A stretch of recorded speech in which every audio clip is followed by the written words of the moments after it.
അതിലേറ്റവും പ്രധാനപ്പെട്ട ഒരെണ്ണമാണ് honey mist. ഇത് തേനാണ്, തേൻ ഡിസ്റ്റിൽ ചെയ്തെടുക്കുന്നതാണ്. ഇതിൻ്റെ ഒരു പ്രത്യേകത, ഇത് ഞാൻ കാണിക്കാം.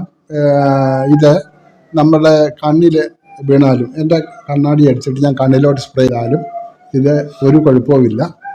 ഇത് തേൻ ഡിസ്റ്റിൽ ചെയ്തെടുക്കുന്ന എന്നാണ്. നമ്മുടെ മെഷീൻ ഉപയോഗിച്ചിട്ട് നിശ്ചിത ടെമ്പറേച്ചറിലും പ്രഷറിലും തേനിനെ ആദ്യം ഒരു 3 വർഷം വരെ അനക്കാതെ സൂക്ഷിച്ചതിന് ശേഷം അതിൻ്റെ അകത്ത് ഗ്ലൈക്കോജനിക് ആസിഡ് ഫോം ചെയ്യും. ആ ഗ്ലൈക്കോജനിക് ആസിഡിനെ ഡിസ്റ്റിൽ ചെയ്തെടുക്കുന്നതാണ് ഹണി മിസ്റ്റ്. ഇത് നമ്മുടെ ശരീരത്തിൻ്റെ pH നിലനിർത്താൻ ഏറ്റവും നല്ലതാണ്. സാധാരണയായിട്ട് മേക്കപ്പൊക്കെ പെൺകുട്ടികൾ മേക്കപ്പൊക്കെ ഇട്ട് കഴിയുമ്പോൾ മുഖത്തിൻ്റെ pH ഉയരുകയും അത് മുഖത്ത് പിന്നെ പാടുകളും ചുളുക്കുകളും ഉണ്ടാകാൻ സാധ്യതയുണ്ട്. അത് മുഖത്തെ മേക്കപ്പ് കഴുകി കളഞ്ഞ്